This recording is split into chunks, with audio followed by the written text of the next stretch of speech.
Bonsoir à toutes et à tous et merci beaucoup de votre présence. Le sujet d'aujourd'hui qu'on va aborder, c'est la suite du sujet qui est évoqué la semaine dernière, c'est la liberté, tout ce qui tourne autour de la liberté, plus précisément le libre choix. Voilà, donc on va rentrer un petit peu plus profondément dans la, je vais dire la rhétorique du Bala Soulam. Et on va suivre avec lui ce qu'il présente comme étant la liberté pour l'homme sur cette terre. Pour m'accompagner, avec moi, il y a Sergueï et Goulia, comme d'habitude, qui sont là pour vous servir. Et je vais directement passer la parole à Sergueï, qui va, comme d'habitude, faire un petit rappel de ce qu'on a vu les semaines précédentes. Voilà, à toi, Sergueï. Oui, bonsoir à tous et merci Eddie. On va commencer par notre schéma qui, qui était présenté la dernière leçon. Goula, peux-tu mettre le slide numéro 1, s'il te plaît?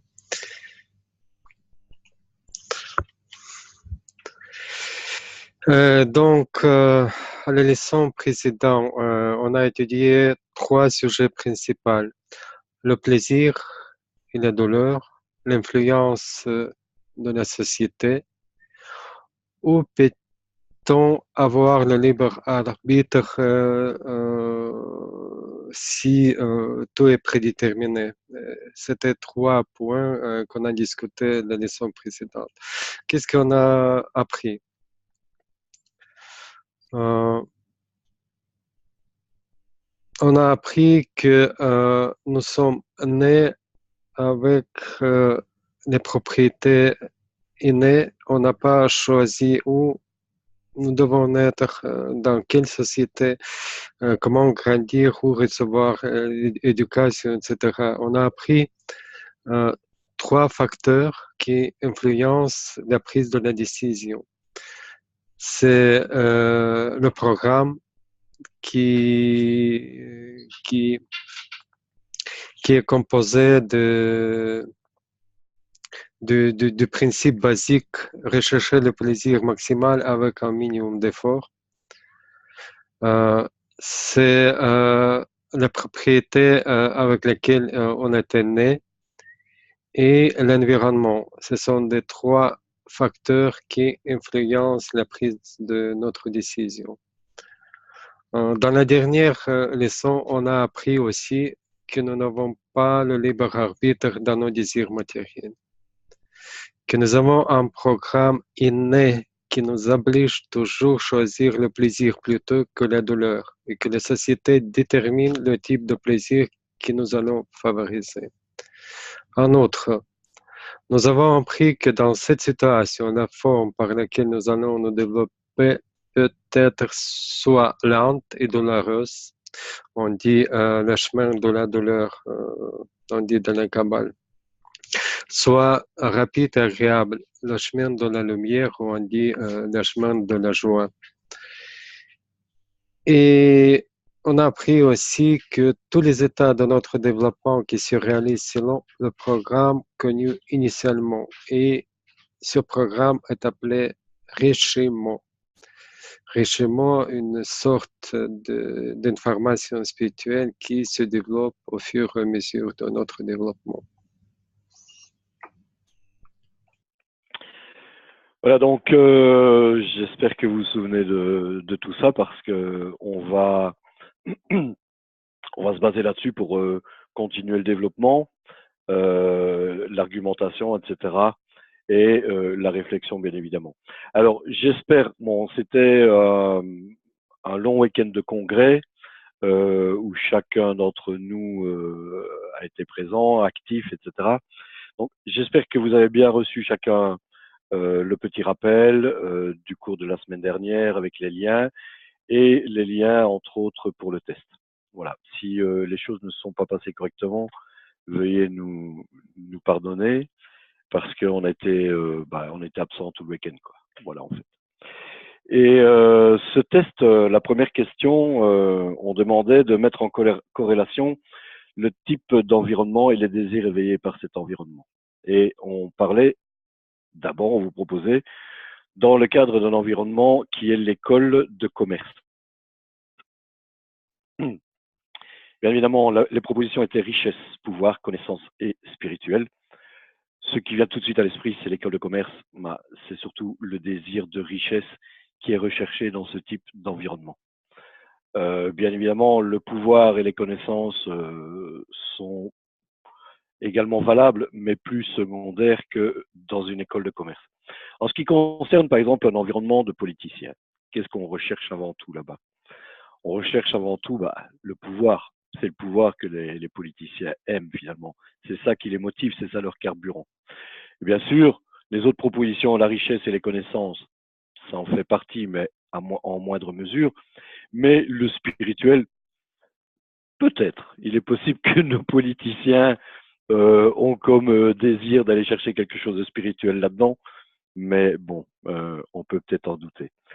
Il y avait une autre proposition qui était de mettre en corrélation l'environnement des conférences scientifiques et des désirs qui sont vraiment recherchés, exprimés dans ce type d'environnement. Et les conférences scientifiques, évidemment, ce n'est ni la richesse, ni le pouvoir, ni le spirituel, quoique, mais avant tout, bien évidemment, les connaissances.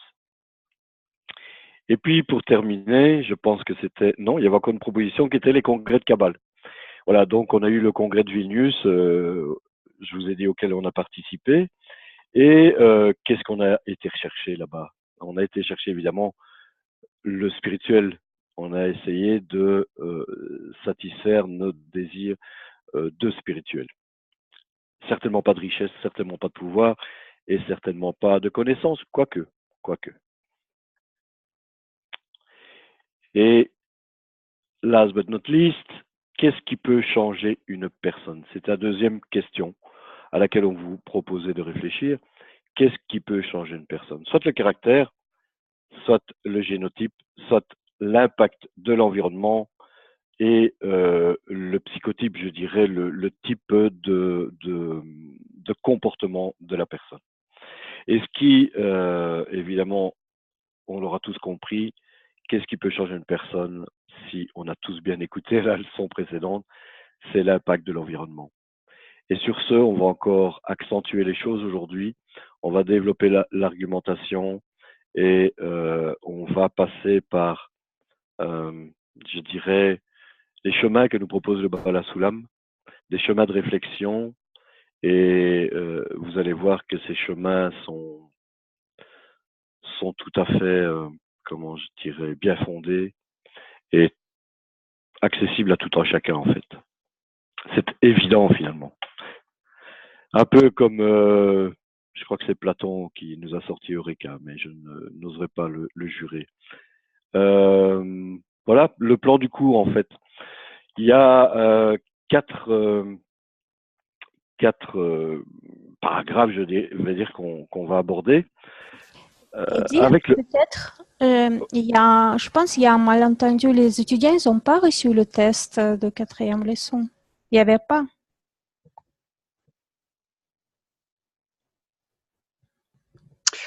Pas grave, je pense qu'on va envoyer encore plus. Ils seront tous liés avec le sujet de la liberté. Je pense pas grave. On va ajouter encore des autres tests et ça va ensemble pour la prochaine fois. Le petit couac du congrès. Moi, j'avais mis le lien dans le document que j'avais envoyé, donc j'ai franchement pensé qu'il était là.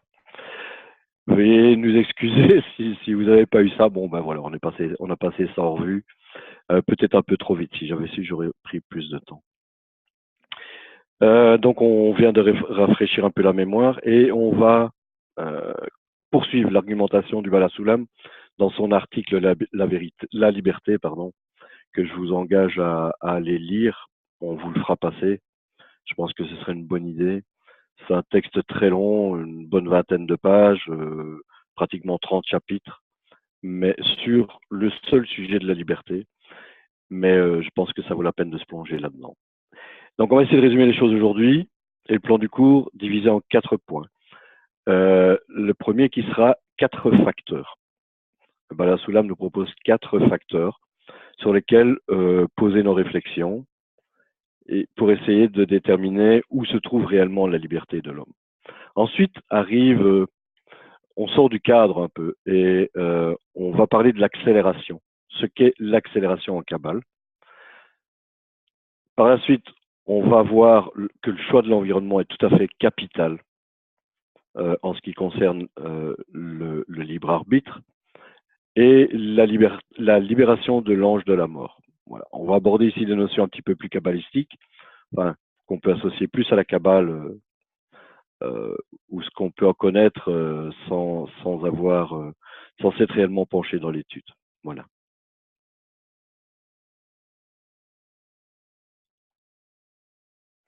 Vous pouvez poser les questions sur la leçon précédente. Et s'il n'y en a pas, on peut commencer le cours aujourd'hui.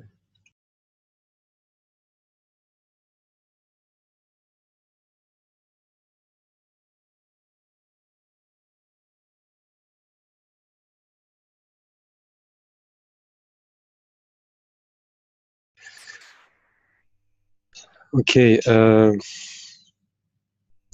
Comme Eddie vient de dire, aujourd'hui, la leçon il va être appuyée sur l'article de Bala Soulam, la liberté. Et on va apprendre la terminologie kabbalistique. Oui, on peut dire ouvrage, l'article. C'est mieux dire ouvrage de Bala Soulam. Et aujourd'hui, on vous proposera quelques termes très spéciaux, tels comme l'ange de la mort. Qu'est-ce que l'ange dans la Kabbale? Qu'est-ce que la vie dans la Kabbale? Qu'est-ce que la mort dans la Kabbale? On sait très bien, chacun de nous déjà lit la Bible et on voit que les gens, en général évidemment, ils comprennent directement comme c'est écrit. Si on écrit la mort, c'est la mort. Si on écrit l'ange, c'est l'ange, quelque chose qui vole, etc. Et aujourd'hui, pour la première fois, on va entrer un peu plus profondément dans toutes ces définitions. Et il va commencer par 4 facteurs pour expliquer ce que ce sont ces 4 facteurs qui définissent en fait notre développement et de quelle façon. Eddie? Voilà. Donc, 4 facteurs déterminés, relevés par le Bala Soulam. Ça a trait un peu aux 3 points qu'on a évoqués lors du dernier cours. Et le Bala Soulam, lui, distingue ici la source, d'abord. La source, en fait, c'est l'essence de l'organisme, en fait.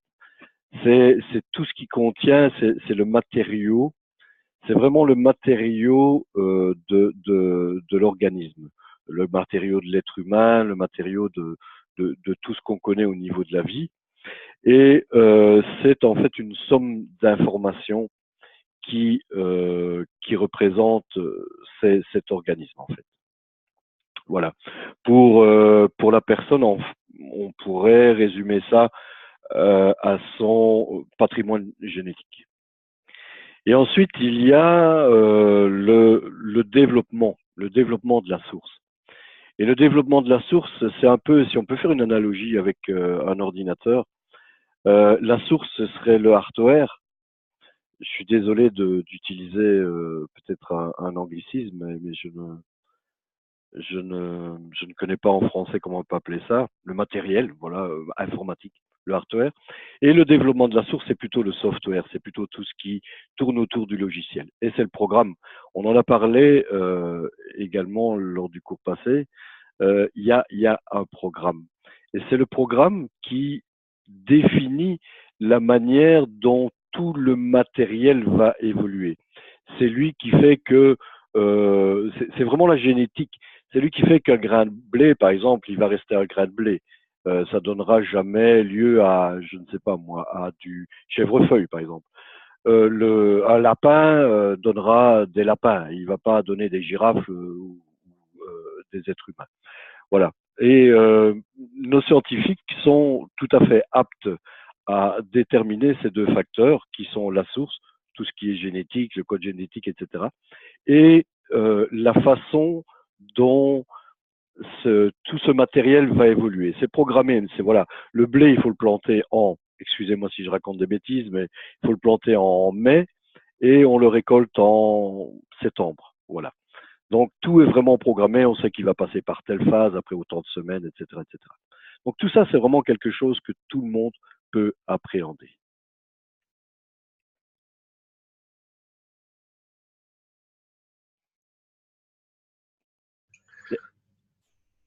Goulin, tu peux mettre le slide numéro 4?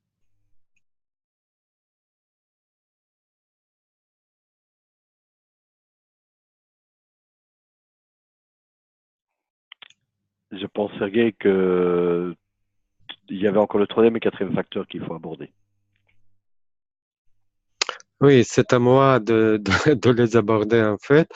Et j'ai demandé à Goulin de mettre le schéma qui est inclus. En fait, c'est quatre facteurs. Troisième facteur que vous voyez aussi ici sur le dessin, c'est le facteur externe lié directement à la source.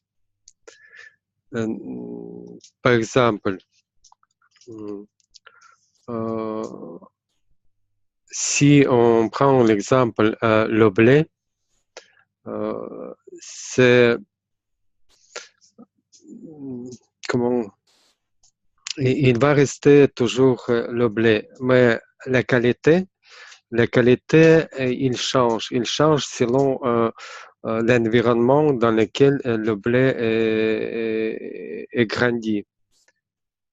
Donc, si par exemple, ça dépend des qualités nutritives de la terre, ça dépend de qualité de l'air, la pluie durant la saison, la lumière du soleil.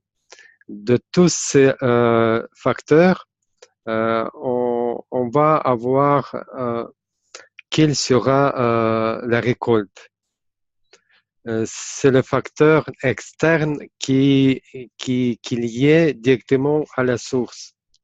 Ça va rester toujours le blé, mais il peut être différent quand même. Et ça dépend de l'environnement qui les entoure, de la façon comment il était influencé par cet environnement. Par environnement, on comprend aussi, comme je viens de dire, la qualité de la terre, l'air, si c'était suffisant, si la blé a eu suffisamment du soleil ou de la pluie. Si on prend une personne, nous par exemple, notre développement dépend aussi de tout ce qui nous entoure, notre famille, où nous vivons. Par exemple, si à l'époque je vivais en Kyrgyzstan, dans un pays musulman, évidemment, ça m'a influencé dans mon comportement à l'extérieur, dans la rue. Tandis qu'ici, c'est un peu différent. Aussi, pour les personnes, c'est l'influence assez considérable, c'est l'éducation. Quelle école nous fréquentons? D'enseignement, les médias, l'influence sociale. Ce sont les facteurs externes qui sont liés directement à la source, à naître. Et le dernier facteur, ce sont des facteurs non liés directement. qu'est-ce que veut dire? Par exemple, je viens de dire pour l'influence directe, mais il y a aussi, si on prend le même exemple avec le blé, il y a aussi l'influence qui est l'influence sur les facteurs liés directement à la source. Par exemple, un tornade ou des changements climatiques qui influencent directement et sur l'air et sur la qualité de la terre, ou par exemple tremblement de terre qui peut anéantir toutes les récoltes, anéantir tout ce qui était semé. Si on prend une personne, par exemple,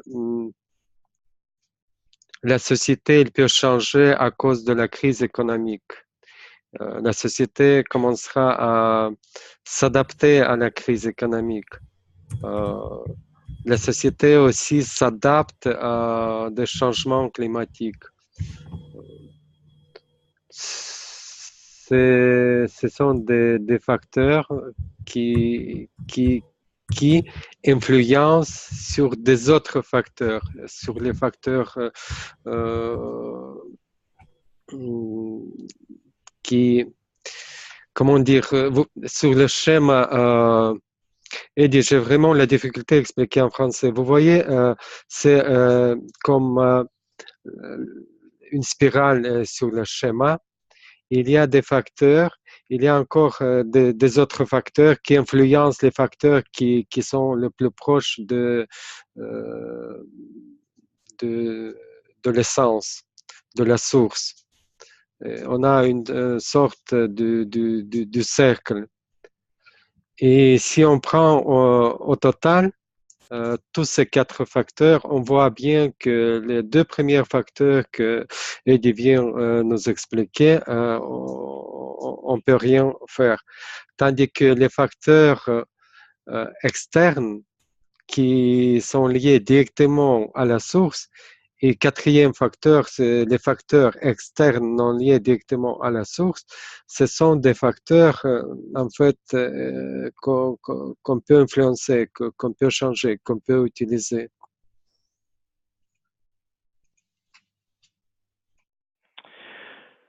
Donc voilà, on vient d'aborder là. J'ai parlé d'organisme au départ. Je vais essayer de faire un bref résumé de ce qu'on vient d'aborder. J'ai parlé d'organisme parce que ce qui vaut pour un grain de blé vaut pour nous également. Donc on est là pour découvrir qui nous sommes, d'où on vient et où on va. Donc on évoque ici donc le premier facteur qui est vraiment le matériel. On évoque ensuite le programme qui est dans ce matériel. On évoque son environnement, ce qui l'influence. On l'a vu ça lors du cours passé, que l'environnement est très important. C'est ce qui détermine en partie de ce que nous sommes, en partie évidemment. Mais l'homme est complexe en fait, il est multicouche. Donc il y a ce matériel, il y a le programme dans ce matériel, il y a l'environnement directement lié à la source, c'est-à-dire lié à ce matériel, et puis il y a des événements fortuits qui sont dans un environnement un peu plus large, qui eux également ont une influence. Voilà. J'espère que maintenant les choses sont bien schématisées. Est-ce que à ce stade vous auriez des questions? C'est vrai que ça n'a pas toujours été très clair, mais c'est pas toujours très facile non plus à expliquer, quoi. Voilà. Oui, c'est assez difficile, excusez-moi pour mon français, mais le sujet, pour moi, c'est vraiment très difficile à expliquer en français. À l'époque, j'ai dû prendre du temps pour vraiment comprendre tous ces quatre facteurs, mais on va y arriver petit à petit. Merci Eddie, pour cette résumé. Vos questions. Ainsi, on peut un peu élargir pour comprendre mieux ces quatre facteurs. Ça dépend de l'environnement extérieur. le grain de blé, s'il est plus beau, plus gros, etc. L'environnement extérieur, je suis bien d'accord que c'est nous qui le créons. C'est notre création. La France, c'est moi qui l'ai créée. Non, par rapport aux anciens cours. Il n'existe rien en dehors de ce qui est à l'intérieur de moi. Donc, voilà. L'apport extérieur, c'est moi qui le définis. Si je fais que dans mon pays, il y a une meilleure terre que dans le Sahara, c'est moi qui l'ai inventé, c'est moi qui permet cela. On va sortir un peu du cadre d'imagination et on va se concentrer plutôt sur le matériel sans les trop, sinon on va se perdre, c'est moi ou non. En fait, dès notre naissance, on ne choisit pas l'environnement dans lequel on est. Mais on va apprendre plus loin dans cette leçon-ci qu'en fait, on peut changer la société, on peut changer notre environnement parce que l'environnement, c'est le seul, en fait, seul facteur qui peut nous aider, qu'on peut changer, qui nous influence. Et pourquoi on a abordé ces 4 facteurs? Pour comprendre où on peut avoir notre libre arbitre. Ici, dans les 4 facteurs, on peut déjà voir que 2 premiers facteurs, on ne sait rien faire. On ne peut jamais choisir dans quelle famille on est et quel génotype de gènes, de DNA on va avoir. Jamais. Tandis que, en changeant la société, on peut nous changer aussi parce que la société nous influence très fort. Voilà. Et je reprends ta question, Bernadette. Hein. Tu fais rapport à la perception de la réalité et que tout vient de moi, etc. On comprend très très bien ta question. Que te dire?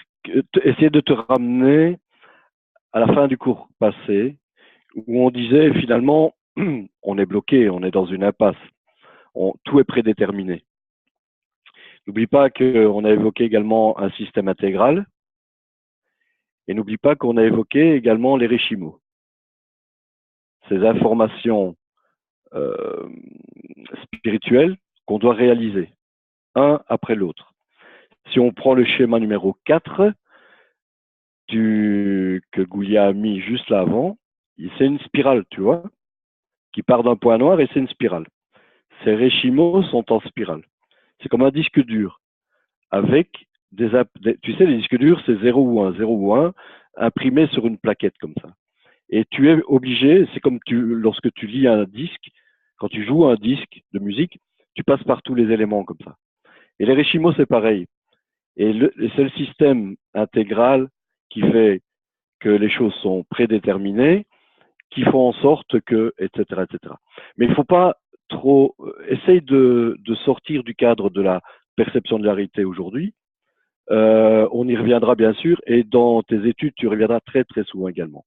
Mais là, on essaie d'être un peu plus terre à terre pour voir vraiment au jour le jour, donc au jour le jour, pas dans l'absolu, mais au jour le jour, quels sont les outils que la Kabbale va nous proposer pour avancer spirituellement. Et voir de plus en plus clair au niveau de la perception de la réalité, que ta perception de la réalité va être de plus en plus juste. Voilà. D'accord? C'est le jeu qu'on essaie de jouer aujourd'hui, de rentrer vraiment, d'être au ras des pâquerettes. Voilà. Carrément dans la matière, que ce soit dans le grain de blé ou dans le génome, ou voilà, vraiment essayer de nous suivre via cette argumentation. D'accord? Dans ce contexte, Eddy, j'aurais aimé juste revenir sur le 4, justement, les facteurs externes non liés directement à la source. J'ai l'impression que j'arrive pas trop à faire la différence avec les facteurs externes liés directement à la source. En fait, tu as la source, tu as le matériel, d'accord? Le grain de blé, il a besoin de quoi? Il a besoin de soleil, il a besoin de pluie, etc. Mais il y a des endroits qui ont plus ou moins de soleil, plus ou moins de pluie. D'accord? Ça, c'est vraiment les facteurs liés à la source, qui influencent par rapport à ce qu'il est réellement, quoi. Je veux dire, l'essence même, on a parlé d'essence du matériel, par rapport à son essence, ben, le grain de blé a besoin d'un sol, de sels minéraux, de soleil et d'air et d'eau. Mais il y a des fois des choses qui sont dans son environnement dont il n'a pas besoin, en fait. Et je sais pas moi, un tracteur qui vient, il écrase une partie du grain de blé, bah, il marche sur trois pattes, quoi. Tu vois ce que je veux dire? Un grêlon qui lui tombe sur la tête, il sera plus tout à fait aussi beau qu'il était auparavant, quoi. Ça y est, c'est clair? Oui, oui, d'accord. Voilà. Okay. Merci.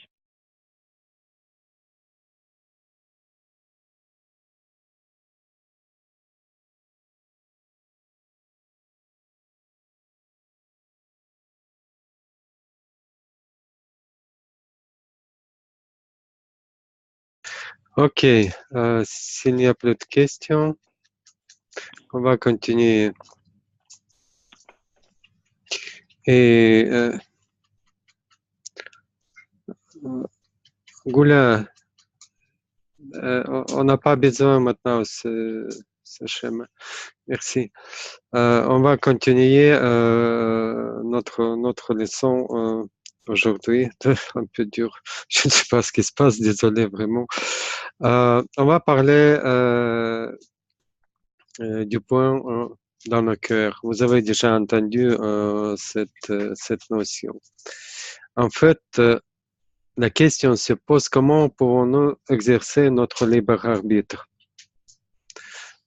Comment on peut transformer notre développement lent et douloureux en progrès rapide et heureux? C'est ça le sujet en fait qu'on va aborder. Je me souviens plus si on a déjà parlé qu'en fait le seul libre choix c'est le choix de l'environnement. Et on choisit l'environnement. Pourquoi choisir? Il faut choisir l'environnement. Si tout est prédéterminé, si tout est déjà prescrit, à quoi ça sert en fait s'il n'y a pas de libre arbitre? Mais maintenant, il y en a en fait. Et c'est choisir ce développement spirituel quand, si vous vous souvenez, ce schéma, c'est la création de haut en bas, notre monde-ci, et on commence l'ascension vers le monde spirituel de bas en haut. Et c'est ici, là, qu'on peut exercer notre libre arbitre. Soit on commence à notre développement en toute conscience ou bien on continue à vivre dans le courant qui nous porte inconsciemment. Et le point dans le cœur, c'est la condition préalable à ce libre choix. En fait, le point dans le cœur, c'est le premier appel du Créateur. C'est un autre désir qu'on a eu auparavant, c'est le désir de spiritualité, c'est le désir de découvrir qui se trouve au-delà de nous en fait, ce qui est l'essence de la vie. C'est le désir qui nous pousse à chercher le contact avec celui qui nous a créés, avec le Créateur. Et on arrive à ce désir quand, en général, je dis, évidemment, quand on est essayé déjà beaucoup de plaisir corporel et on commence à éprouver une sorte de vide. On n'est plus satisfait de cette vie. Et ces ressentis du vide commencent à pousser, rechercher un nouveau type de plaisir, un autre plaisir, le plaisir spirituel. Et ce type de plaisir amène la personne à se déchirer dans sa vie. Parce que tout le monde vit de la façon de recevoir, toujours recevoir. et tout d'un coup, on reçoit quelque chose qui nous commence à épuiser. Et ce conflit à l'intérieur de nous, en fait, il est profitable. Il nous pousse à chercher qu'est-ce qui se passe. Ça nous pousse à chercher comment éviter ce vide qui nous presse.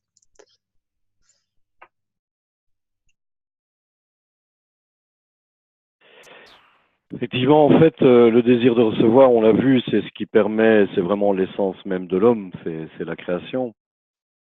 C'est ce qui a poussé l'homme à toujours en vouloir plus, finalement, jusqu'au point de vouloir expérimenter, vivre quelque chose qu'il n'a pas encore vécu. Et la seule chose que ce désir de recevoir n'a pas encore vécu, eh ben, finalement, c'est le désir de donner, quoi. Et pour maintenant, après avoir analysé ce qui était important pour influencer la personne, parce qu'il va devoir passer ce désir de recevoir qui a un désir spirituel. Le spirituel, en fait, c'est le don, c'est l'amour, rien de plus. Quand on parle de spirituel en religion, je ne sais pas très bien ce que ça veut dire, mais la Kabbale affirme que le spirituel, en fait, c'est le don. C'est quelque chose que ce désir de recevoir n'a pas encore expérimenté. Alors, qu'est-ce qu'il fait? On voit que l'environnement est très influent pour lui. Il se met dans des conditions, il choisit. Et c'est là que c'est le seul endroit, finalement, où il peut, ce désir de recevoir, exprimer son libre arbitre, son libre choix. Il va dire, soit je décide de continuer tel que j'ai toujours vécu, c'est-à-dire me placer dans un environnement dont les valeurs vont parler de réception, d'essayer de toujours recevoir plus.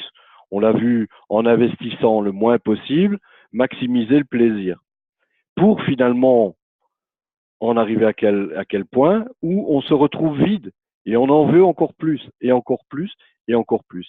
C'est une fuite en avant en fait. Et ça s'exprime au niveau de la personne, mais malheureusement ça s'exprime au niveau humain, au niveau de l'humanité, au niveau de toutes les sociétés, en tous les cas les sociétés consuméristes. Donc il a le choix, et c'est là qu'il va, s'il a vraiment le choix, il va pouvoir exprimer son libre arbitre en choisissant l'environnement dans lequel il veut vivre. Soit un environnement dont les valeurs vont privilégier le plaisir à court terme, vide, et un environnement qui va parler de don, quelque chose qu'il n'a pas encore expérimenté jusqu'ici. Il va parler de don, il va parler de spirituel. Et évidemment, ce désir de recevoir, il va être un peu coincé parce qu'il va faire quelque chose qui est un peu contre nature, quelque part. C'est contre nature. Et c'est dans cet antagonisme entre qui il est et ce à quoi il aspire qui va ressentir son indépendance. Et l'indépendance, on l'a vu lors du cours passé, c'est là qu'on ressent, c'est ce qui justifie vraiment notre vie. C'est vraiment ce qui justifie notre vie. Donc c'est vraiment entre lui, sa matière, ce pourquoi il est programmé et ce à quoi maintenant il est arrivé à aspirer, que va s'exprimer toute sa vie et qui va découvrir la vie et la vie éternelle. Voilà, bon, on vient d'aborder là des choses encore un petit peu plus avancées dans la réflexion et on va peut-être faire une petite pause pour les questions pour être certain que tout est bien compris, quoi, avant d'aborder la suite. N'hésitez pas, hein, allez-y. Alors moi, j'ai envie de dire tout de suite que finalement, on ne reçoit jamais autant que quand on donne. Donc finalement, on est sur le bon chemin là d'un seul coup.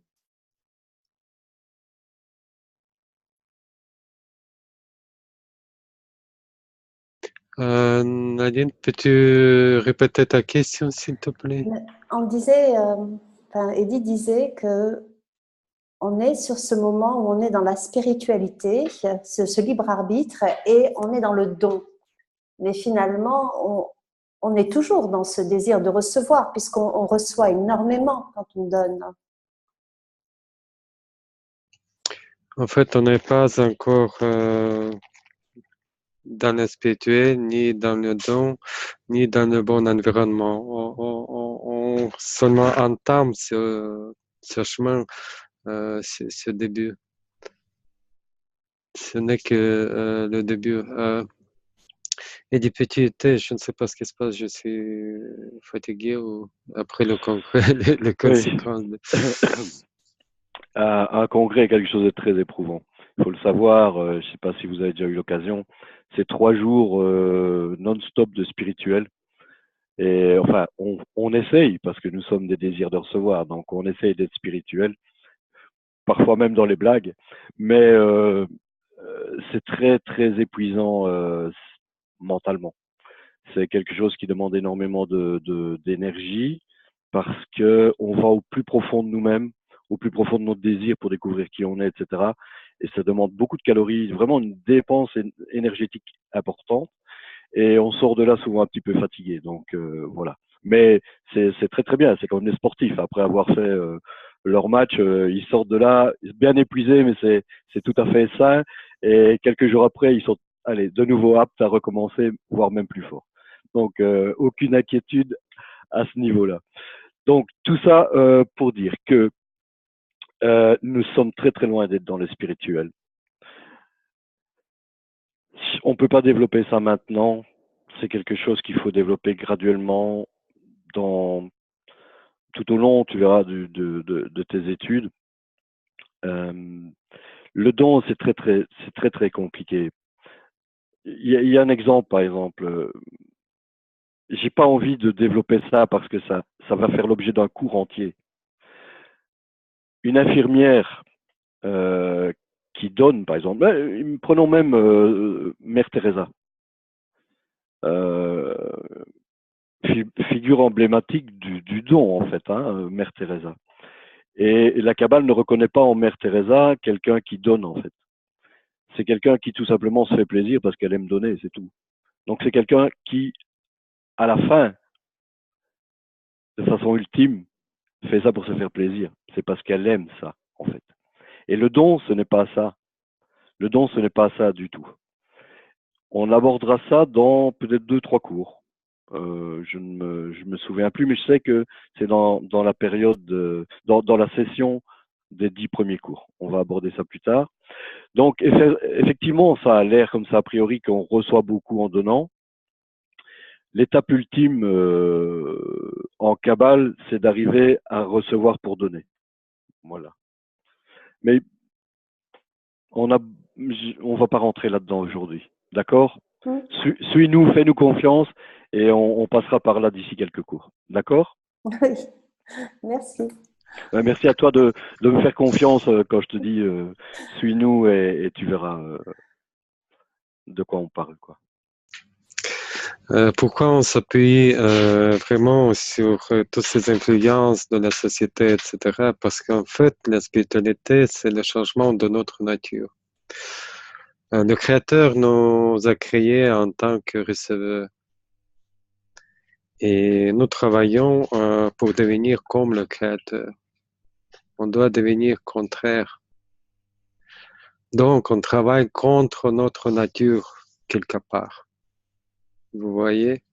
C'est ça la spiritualité, de monter sur le degré du Créateur. Mais le Créateur, il est opposé à 100%. C'est contraire. C'est pour ça qu'on commence tous ces cours petit à petit pour arriver au point comment peut-on nous changer notre nature? Comment passer de l'état où on n'est que des receveurs, que pour nous-mêmes, que égocentrisme, tout est notre nature et c'est tout à fait normal. Et comment on peut changer cette situation pour pouvoir commencer cette ascension spirituelle. Et c'est pour ça, dans le Kabbale, c'est très important cette notion de choix de l'environnement. L'environnement qui nous permettra de nous développer spirituellement et accélérer notre progrès spirituel. Parce qu'on a déjà parlé que c'est le seul libre choix, accélération. En fait, la nature va nous pousser. On voit bien tout ce qui se passe aujourd'hui. Et ça va s'aggraver de plus en plus. La nature va nous pousser vers les souffrances et les souffrances vont nous pousser pour les changements. Mais nous, ceux qui ont le point dans le cœur, ont un choix. Accélérer le temps. En toute conscience, commencer déjà à travailler pour arriver au plus vite possible à cet état d'adhésion au Créateur. Et il existe, qu'est-ce qu'on comprend par cet environnement? Goula, c'est ici que tu peux mettre le slide numéro 5. Il y a trois éléments de cet environnement. C'est le professeur, un enseignant, ou on dit aussi un instructeur, un guide, une personne qui est déjà atteint le niveau spirituel et qui guide ses étudiants dans ce chemin. Les amis. Les amis, c'est comme vous voyez déjà ici, moi, Eddie, Goula, on travaille entre nous.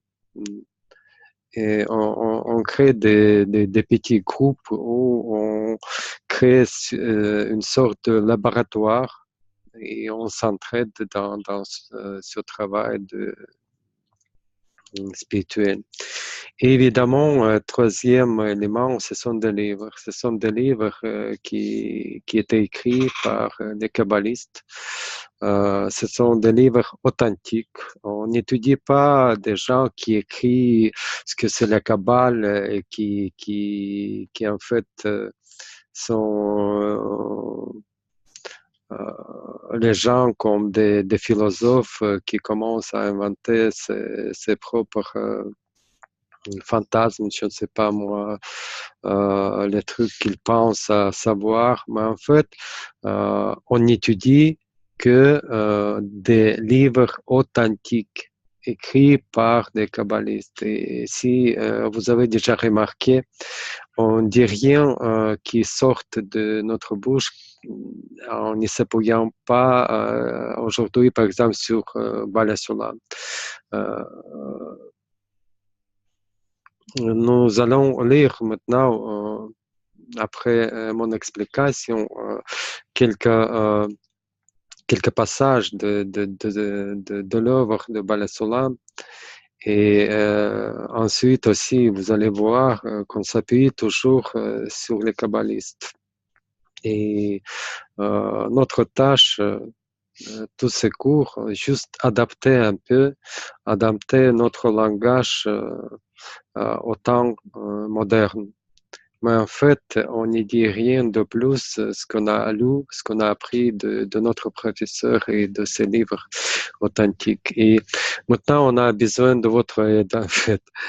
Si quelqu'un entre vous est volontaire de lire, parce qu'on va lire plusieurs passages, 4 en fait, qui se porte volontaire pour lire Bala Solam, s'il vous plaît.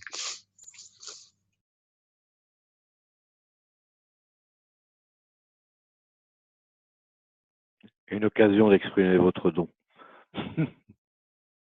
Je peux lire si vous voulez. S'il te plaît, avec grand plaisir. Merci.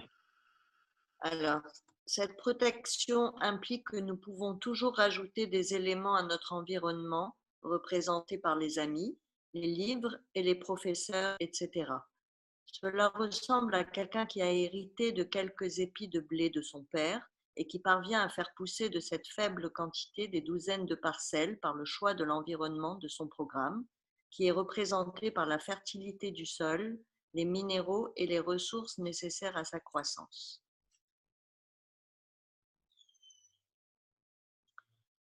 Il y a aussi la question du travail d'amélioration des conditions de l'environnement afin de satisfaire les besoins de la plante et de sa croissance, car le sage le fera consciemment en sorte de choisir les meilleures conditions et son travail sera récompensé, alors que le sot prendra tout ce qui se trouve devant lui et fera de sa semence un fléau plutôt qu'une bénédiction.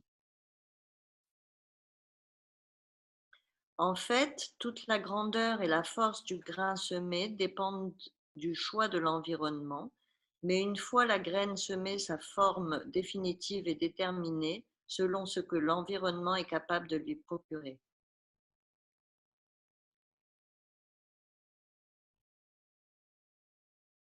C'est fini? Ah, pardon. Tel est le cas avec notre sujet, car il est vrai que la volonté n'est pas libre puisqu'elle est affectée par les 4 facteurs. Elle est tenue de penser et de voir, comme il le suggère, dénuée de toute possibilité de critique et de changement, tout comme le grain de blé dans la terre. Bala Soulam, la liberté. Mais voilà, donc on a 3 éléments très importants avec lesquels on travaille et on construit en fait. On construit notre environnement pour pouvoir avancer spirituellement.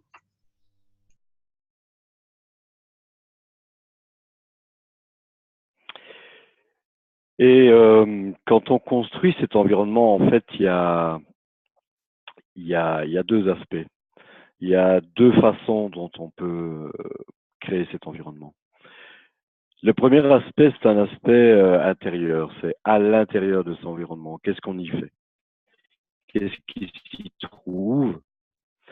Et dans cet environnement, à l'intérieur, il y a des amis, des gens qui sont avec nous sur le chemin.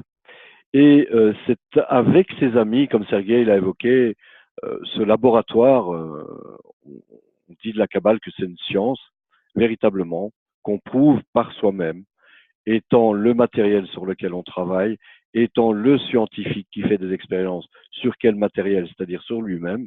Donc, c'est vraiment une science. Et les résultats que vous vous obtiendrez à travers vos expériences dans ce laboratoire, ce seront des choses qui, pour vous, seront une connaissance. C'est ce qu'on apprendra, c'est ce qu'on détermine par connaître, par atteindre. C'est quelque chose que vous allez découvrir par vous-même, en fait. Et grâce à ces amis, qu'est-ce qu'on fait? Il y a des valeurs dans cet environnement. Eh bien, on va partager ces valeurs. On va essayer de faire une émulation de tout ça, de tout cet environnement, pour réellement accélérer le processus de correction pour lequel qu'on recherche tout simplement lorsqu'on arrive à faire des études, qu'on étudie la Kabbale, en fait. Et ensuite, il y a un aspect plutôt extérieur. Là, c'est plutôt l'étude, c'est plutôt l'aspect théorique, quoi. C'est tout ce qui est représenté par les livres et les enseignants. C'est ce qu'on peut trouver à l'extérieur. Et cette sagesse également, on va la partager. On va la partager parce que pour justement accélérer ce processus de correction de l'humanité, en fait. Et c'est vraiment très très important de partager cette sagesse, parce que comme on l'a vu, il y a un programme au niveau de la création, et ce n'est que les gens qui ont le libre choix finalement, ceux qui déterminent, ceux qui veulent sortir du programme qui est en eux, qui déterminent que non, ce programme, je ne veux plus, parce que j'ai constaté que ça ne fonctionne pas. Là, moi personnellement et l'humanité va à sa perte en suivant ce programme qui est déterminé. N'oubliez pas, c'est déterminé, c'est fait pour. Donc, en suivant ce programme, on voit que ça ne fonctionne pas, et maintenant, je décide d'être un homme, d'être réellement un homme, enfin ce qu'on appelle humain, quoi, hein, homme-femme, mais le niveau humain, rappelez-vous, il y a des niveaux minéral, végétal, animal et humain. Et là, à ce niveau-là, on décide réellement, voilà, maintenant, je vais essayer d'aller sur le chemin de la correction. Et il y a une étape où, évidemment, il faut communiquer cela pour réaliser ça au niveau de l'humanité tout entière. Et le Bal Soulam nous dit dans le slide numéro 10 et 11, Goulia, les choses suivantes.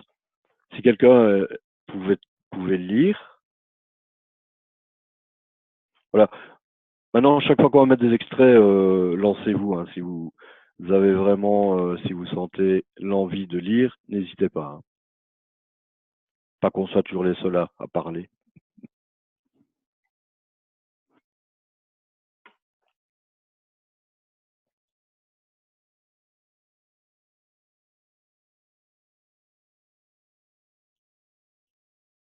Bon, ben j'y vais alors. Allez. Cependant, alors j'ai un petit peu de texte qui est caché là par vos photos, mais j'ai de l'imagination, je pense que j'arriverai à comprendre. Je déplacerai après. D'accord.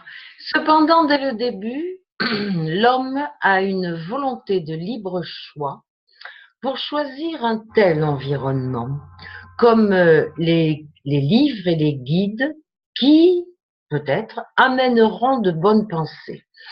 Et s'il ne fait pas cela, mais préfère aller dans n'importe quel environnement et lire n'importe quel livre lui tombant entre les mains, il est obligé de tomber dans le mauvais environnement et passera son temps à lire des livres qui sont nombreux et plus faciles à lire, qui le forceront à acquérir ou avoir de mauvaises conceptions et le conduiront à commettre des fautes, alors là je lis pas, condamnées.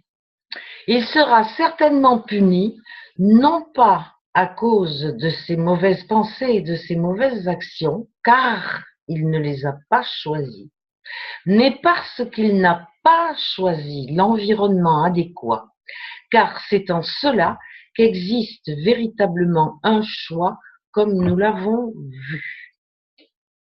C'est tout ce que j'ai. C'est pourquoi celui qui s'efforce de choisir continuellement un meilleur environnement mérite louange et récompense. Mais ici aussi, non pas à cause de ses bonnes pensées et de ses bonnes actions qui lui sont venues sans qu'il les choisisse, mais parce qu'il s'est efforcé de s'entourer d'un bon environnement qui lui amène ses bonnes pensées et ses bonnes actions. C'est ce que Rabbi Yeshua ben Parashia a dit, donne-toi un précepteur et procure-toi un compagnon d'études de Baal Soulam sur la liberté. Merci Bernadette. Et on va passer au terme très important. Et vous pouvez même noter parce qu'on commence vraiment à entamer les notions qu'on peut entendre souvent et pour ne pas être confus, on doit savoir quand même. On parle de l'ange de la mort. En fait, dans le Kabbale, l'ange de la mort, c'est le désir de recevoir pour soi-même. Autrement dit, l'amour propre. C'est ça l'ange de la mort. Et si dans les textes saints, vous voyez sur moi, ce n'est que notre désir de recevoir, tout simplement. Un ange, que ce soit, il y a de différents types d'anges, ce n'est qu'une force par laquelle le Créateur nous gère, nous guide. Je me souviens d'une histoire racontée par notre professeur Michael Leitman. Une fois à la promenade avec son maître, Rabash, un kabbaliste, qu'on va apprendre d'ailleurs plus tard et on va étudier beaucoup d'ouvrages de cette kabbaliste.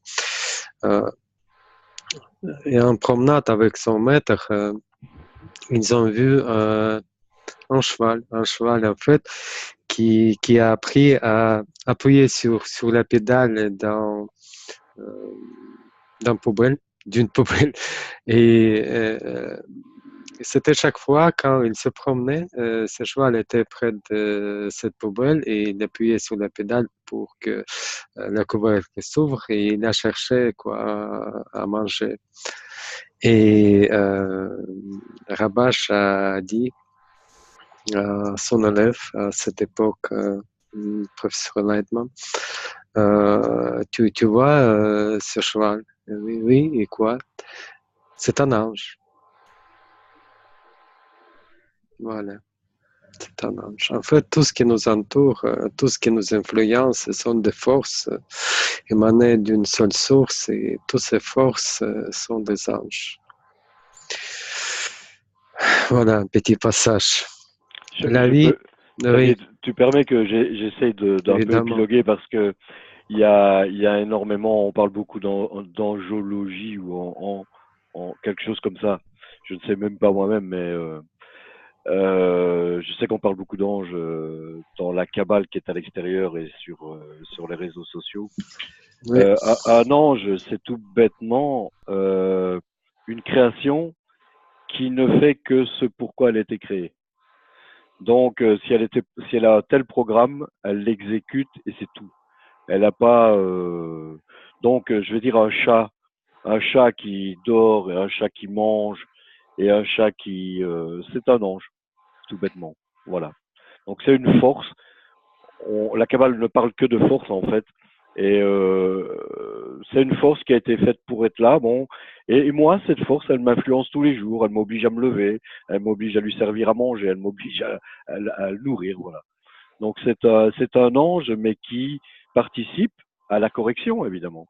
Qui participe à la correction. Effectivement, c'est toujours les forces qui participent à notre correction. D'ailleurs, tout ce qui nous entoure, tout ce qu'on voit, tout ce qu'on ressent, ça ne sert que pour notre avancement spirituel. En fait, on était créé que pour cela. Et c'est pour ça, l'autre terme, la vie, les kabbalistes nous expliquent, et ils n'y parlent que de la vie spirituelle. La vie, en fait, si vous allez lire ou entendre ce terme, c'est toujours la vie spirituelle, en fait. C'est la sensation du contact avec le Créateur. C'est la sensation du don. C'est le plaisir qu'on reçoit en donnant. Je parle du vrai don, évidemment. Et la mort, en fait, c'est tout ce qui nous sépare de ce contact avec le Créateur. C'est le désir de recevoir, c'est l'amour propre, c'est l'amour. Et la libération de l'ange de la mort, donc on vient de dire que c'est le désir de recevoir, c'est mon libre choix, tout ce qu'on apprend aujourd'hui. Soit je commence ce chemin en choisissant le bon environnement pour sortir de l'emprise du désir de recevoir, de l'emprise de cet ange de la mort. Soit je reste toujours dans cette vie matérielle sous l'influence de l'ange de la mort.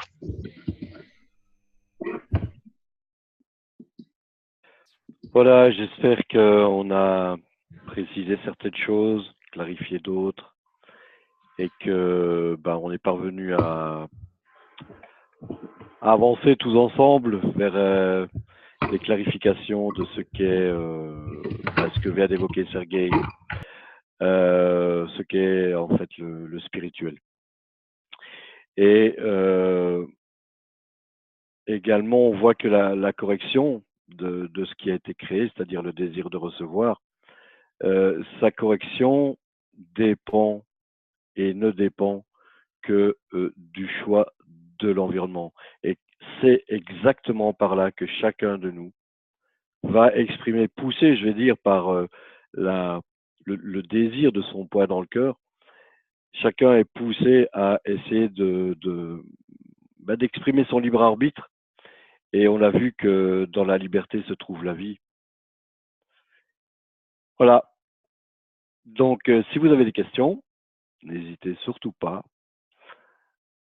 Des clarifications, voilà. On est là pour vous aider à faire votre choix, à exprimer votre choix.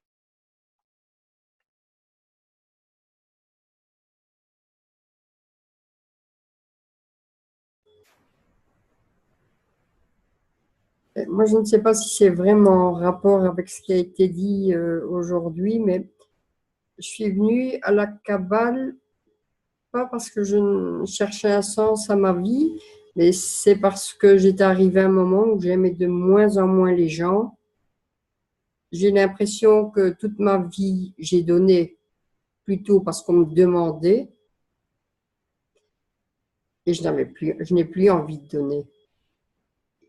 Et je cherche pourquoi, je cherche ce que je dois faire. Parce que j'ai l'impression que j'ai toujours donné, maintenant je ne veux plus donner. Parce que je ne reçois jamais rien. Et quand je le fais, ce n'est pas pour recevoir, mais quand on reçoit des coups plutôt que des merci, c'est quand même pas très sympathique.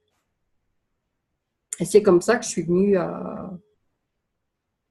Je vous ai trouvé, je ne sais pas comment, en fait, ce qui m'a guidée et qui m'a plu. J'ai dit, c'est là que j'aurai la réponse, probablement. Je viens de relever une de tes phrases. Tu as dit, c'est difficile d'avoir, je me rappelle plus exactement des termes, mais plus de coups que de merci. Oui. Ce qui veut dire que tu donnais pour, tu as donné toute ta vie pour avoir des merci. Mais, non, je ne pense pas. Je ne le sens pas comme ça. En fait, je ne donnais pas parce que j'avais envie de donner, je donnais parce qu'on me le demandait. Influence de l'environnement. J'ai Faire aussi... plaisir à l'environnement et avoir de la reconnaissance de la part de ton environnement. Voilà. Tu es en recherche de reconnaissance. Et c'est pour ça que tu donnes, enfin, que tu penses avoir donné, quoi. Que tu t'es beaucoup épuisé, je pense, certainement. Certainement. Et c'est vraiment pas facile du tout. Et donc, on a évoqué que la Kabbale elle vous propose d'accélérer le temps, d'accélérer les choses, d'accélérer la correction et d'éviter surtout ce chemin des souffrances par lesquelles 99,99% de l'humanité passe. On vous propose par la Kabbale de prendre plutôt le chemin de la joie, de l'amour, du don, du don.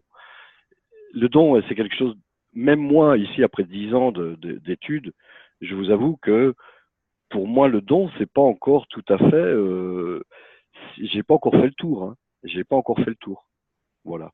Donc c'est vraiment quelque chose qu'il va falloir préciser constamment, quelque chose qu'il va falloir bien préciser, bien voir que ce que la Kabbale appelle le don n'a rien à voir avec le don qu'on évoque dans la vie quotidienne. Et ça va mettre, je pense même que c'est la recherche de toute une vie, savoir déterminer ce qu'est le don. C'est d'ailleurs ce qu'on recherche dans l'étude, en fait. On cherche à donner, on cherche le spirituel. Vraiment, on peut faire l'égalité, l'équivalence entre don égale spirituel et spirituel égale don. Voilà. C'est pas à imaginer, c'est pas à faire une prière à gauche, à droite. C'est vraiment le don, c'est égal au spirituel. Voilà.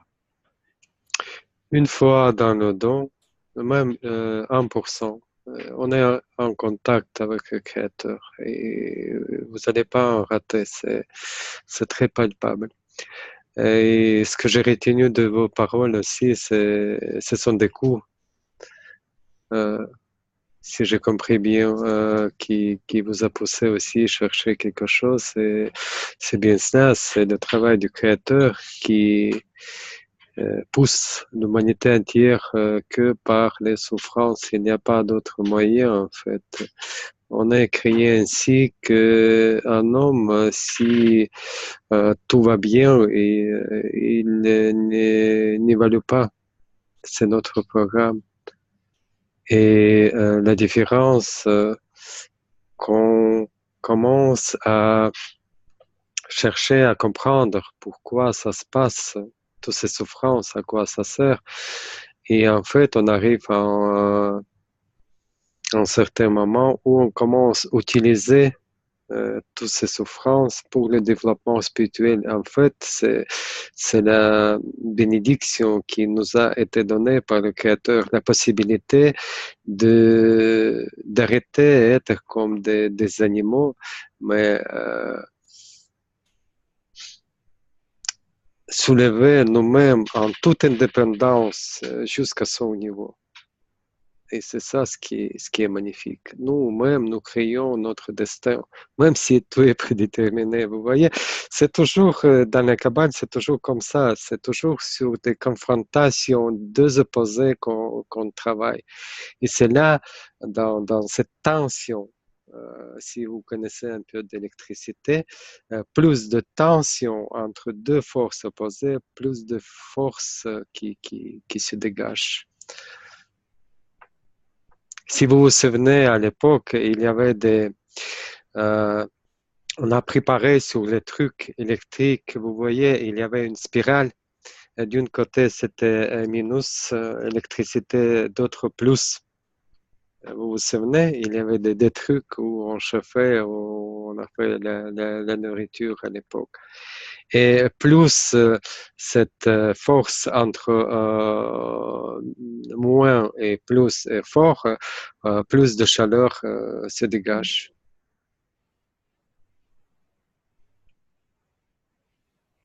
En fait, la Kabbale vous propose d'ajouter du sel à votre vie. Je vais essayer de prendre une image.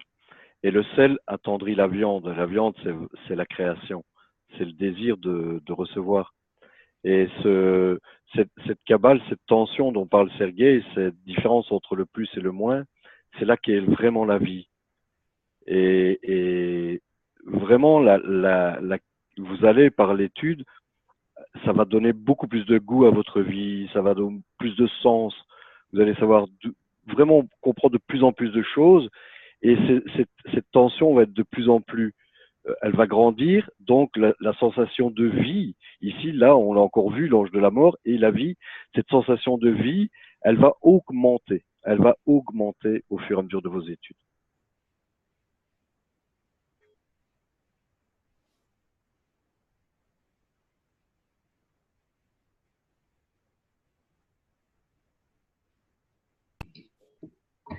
Eh bien, moi, si je peux parler de moi, je suis en questionnement à peu près depuis l'âge de 7 ans parce que j'ai eu une bonne formation catho, etc. Et je suis arrivée à un âge avancé et je trouve que c'est bien, bien, bien long. Après tout ce que j'ai lu et voulu apprendre et comprendre, c'est bien long de rejoindre le Créateur et d'avoir une sensation de vie très ébouriffante. Voilà. Je trouve que quand on est jeune et que quand on a 20 ans, mettons, on a un appétit, un espoir de vivre, une vitalité, une joie qu'on n'a plus en vieillissant. Voilà. Même si on a lu plein de trucs sur la Kabbale et autres. C'est normal parce qu'on n'a que le désir de recevoir. Et avec l'âge, on se remplit petit à petit, tout petit, à l'adolescence, on a plein de projets, plein d'idées. Et à la fin de nos jours, on se rend compte qu'on n'a même pas fait la moitié qu'on a voulu, qu'on a rêvé. Et on arrive à un état de déception, en fait. Parce que le désir, il n'est pas rempli. C'est le désir, on n'a que le désir. Et en fait, notre mort, c'est le désir qui commence à mourir. On perd cette illumination, ce goût. Dès qu'on reçoit quelque chose, le plaisir, en fait, il tue le désir. Si je désire avoir en ville, par exemple, je l'achète. Mais après, le désir... mais, encore meilleur exemple, c'est l'appétit, le désir de manger. Dès que je commence à manger, remplir mon estomac, le désir disparaît. C'est inévitable, c'est notre programme. Tandis que le spirituel, c'est l'autre chose. On change notre intention et on reçoit pour donner. Cela veut dire, on reçoit le désir autrui et on le remplit. Mais ça passe par nous. Vous vous souvenez le dessin tout au début avec le récipient. On va le voir assez souvent. D'ailleurs, on va apprendre avec vous plus tard le monde spirituel et on va utiliser ces récipients qu'on appelle clés. Et si on commence à travailler dans l'intention de donner, le désir, il devient infini parce qu'on utilise le désir autrui pour remplir autrui. Donc, ça passe et ça sort pour autrui. On reçoit et on donne. On reçoit et on donne. On reçoit et on donne. Et le clé, le récipient, il n'est rempli jamais. Et c'est ça la vie infinie, la vie spirituelle, comme on dit. D'ailleurs, pour les kabbalistes, la mort, je parle de la mort matérielle, comme dit Rabash, c'est comme changer la chemise. La chemise qui est sale, on change et on prend une autre. Parce que avec la mort, la kabbaliste, la vie spirituelle, ça continue. C'est le corps, c'est le matériel qui est mort.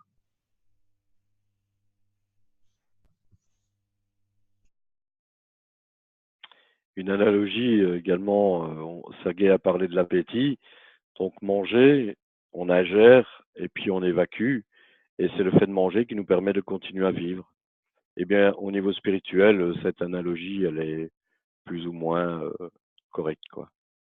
Donc, on reçoit et on donne. On participe au système et c'est dans la participation dans le système qu'on acquiert la vie éternelle. Tout simplement. Donc, recevoir pour donner. Quand vous parlez de recevoir et de donner, vous parlez de recevoir et de donner des choses matérielles et spirituelles, tout. Je pense que là, il y a quelque chose, oui, que j'ai pas compris, que je ne comprends pas, que j'ai pas compris, encore mal compris. C'est normal, c'est normal. On ne peut pas comprendre tout de suite parce que ça se trouve au-delà de notre perception. C'est tout à fait normal, on passe tous par ce chemin. C'est pour ça d'ailleurs qu'on on étudie quotidiennement et à un certain moment, on passe au niveau de ressenti. Les connaissances, ils vont rien donner. Ce sont des ressentis qu'on développe en fait avec nos études avec tout cet environnement, tous ces livres kabbalistiques, c'est eux qui commencent à nous influencer. Et c'est ainsi que notre perception qui change. Et c'est normal qu'on est souvent confus, surtout au début. C'est tout à fait compréhensible. En fait, tout le travail se passe à l'intérieur. À l'intérieur. Vous vous souvenez, au début, on a étudié que notre monde, il est là. Voilà, on passe à la perception de la réalité. Oui, c'était qui la question de Bernadette? Je me souviens plus. On passe maintenant à la perception de la réalité. Donc, on n'y travaille que à l'intérieur. Il faut pas sortir dans la rue pour prendre du pain et distribuer à gauche, à droite. On sait très bien, toutes les églises qui le font. Depuis des siècles, ça se fait. Mais ça n'est fait que aggraver les choses. On voit l'Afrique, on peut prendre l'exemple. Euh, il y a beaucoup d'aide humanitaire, mais ça change rien. Le monde se dégrade. C'est pas le don. Le don, c'est le changement. Je me change ici et le monde extérieur qui change. On n'y travaille qu'avec l'intention, en fait.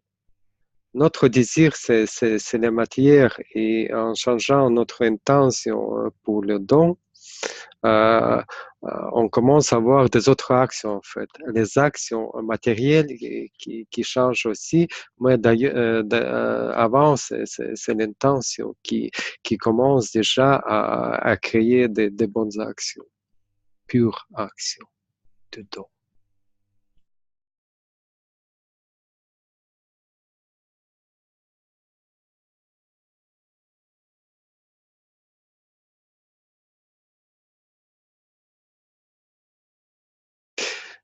Et je voudrais vous remercier pour vos bonnes questions. Ils sont vraiment magnifiques et très profondes.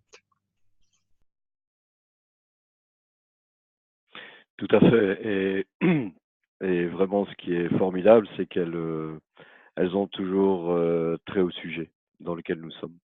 On a déjà eu par le passé l'occasion aussi de voir que c'est pas toujours le cas mais là, en l'occurrence, vraiment, vous êtes de bons élèves, de bons étudiants.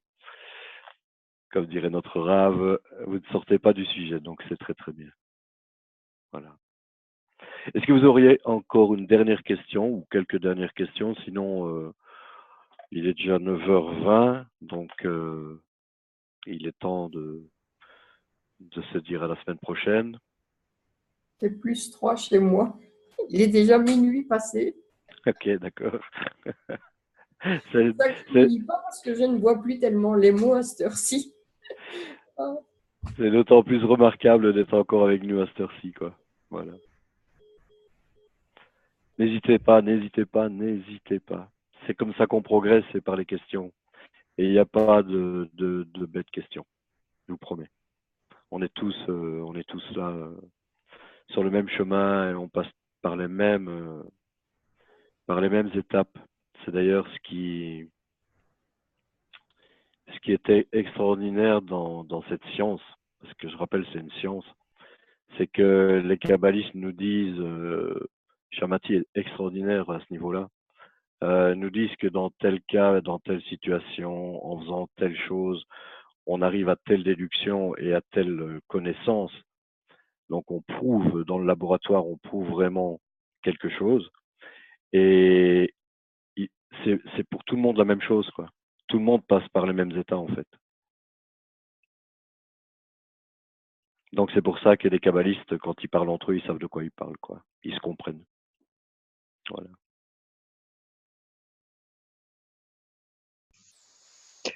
Bon, je pense qu'on a terminé pour aujourd'hui et nous vous remercions tous de votre présence. Juste, Eddie va annoncer ce qu'on va étudier demain. Demain, pardon, excusez-moi, aujourd'hui, c'est vraiment quelque chose d'incroyable. Voilà, merci à vous tous et bonne soirée. Alors, la semaine prochaine, j'espère tous vous retrouver et peut-être d'autres se joindront à nous. Et le sujet qu'on abordera, c'est l'amour pour la Kabbale. Qu'est-ce que l'amour pour la Kabbale? Voilà, vaste sujet. Il y a Nicole qui me demande pourquoi on ne fait pas une page Facebook de notre groupe pour communiquer dans la semaine. On a fait ça par le passé et les pages Facebook, bon, il y en a tellement. Nous, on vous propose peut-être de vous exprimer plutôt par email à l'adresse que Goulia peut peut-être vous rappeler. Et là, c'est beaucoup plus, on a un contact beaucoup plus intime, je pense. Et c'est vraiment que la Kabbale est une sagesse très profonde. Et je pense que par email, on peut peut-être rentrer plus profondément dans les choses, des choses qu'on ne pourrait pas mettre sur Facebook. Voilà.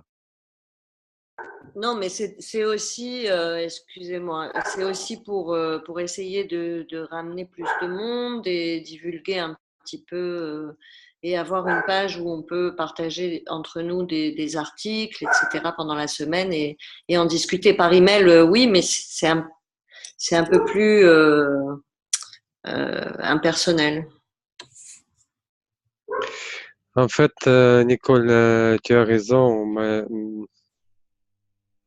je ne sais pas si je peux le dire, Eddie me permet, j'espère régulier. En fait, il nous manque des ressources pour la page de Facebook. Parce que si vous avez déjà compris, c'est une science. Donc, il n'y a pas de place de choses superficielles où je pense, etc., les trucs comme ça. Je veux dire, que même dans la page de Facebook, on doit avoir une personne ou deux, c'est mieux, qui comprend de quoi s'agit-il pour pouvoir bien gérer les choses et vous aider dans votre développement. Vous voyez, on peut se noyer trop vite dans tous ces trucs. Et cette page, il doit être guidée par quelqu'un qui comprend.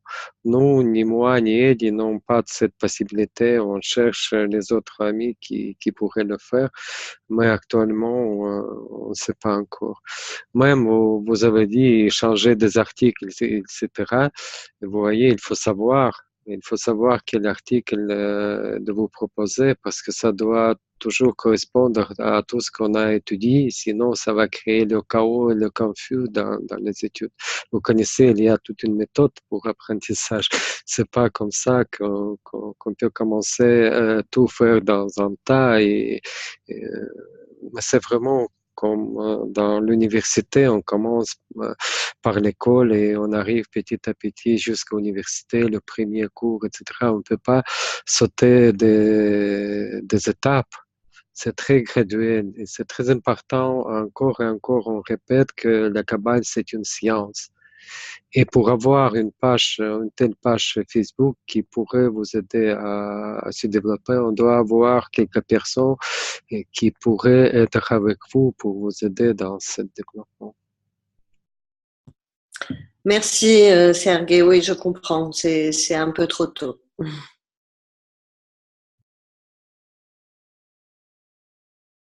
Mais sachez qu'on va vous guider l'année entière, on va vous essayer de donner au plus possible. Et après ce cursus d'une année, je pense, vous pouvez aisément suivre les cours du RAF en direct, ça va plus poser des problèmes.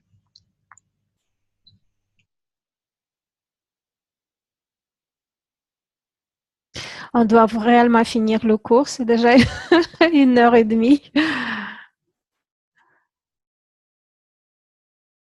Bonne soirée tout le monde. Merci beaucoup. Et à la semaine prochaine. Au revoir. Merci, à la semaine prochaine. Semaine prochaine.